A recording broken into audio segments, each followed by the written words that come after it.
Assalamualaikum warahmatullahi wabarakatuh. Saya Nurul Huda binti Jamaluddin.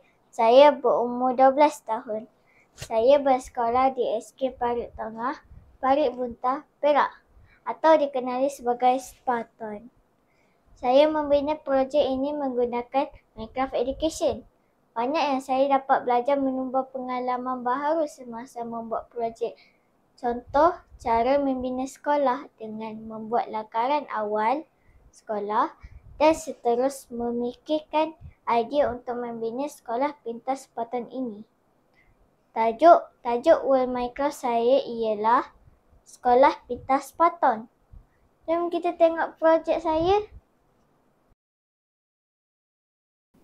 Saya membina sekolah. Sekolah ini bernama Sekolah Pintar Spartan. Sekolah ini mempunyai sampah kita semula seperti tin, kertas, plastik dan e-waste.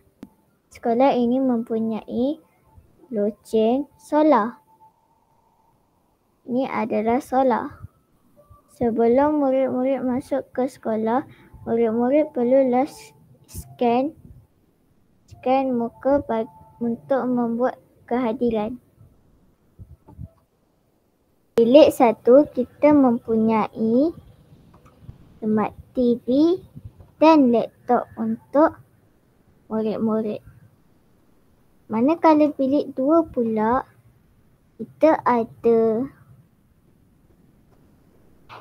radas untuk pembelajaran murid-murid. Dan bilik 2 juga mempunyai smart TV. Kantin pula kita mempunyai meja.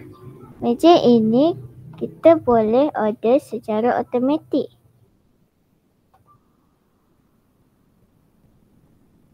Kantin ini juga ada banyak air.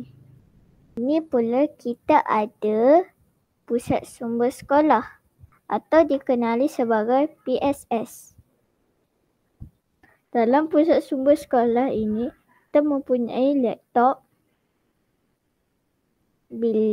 meja untuk belajar dan ini adalah mesin yang akan mencari buku yang sesuai dengan kita.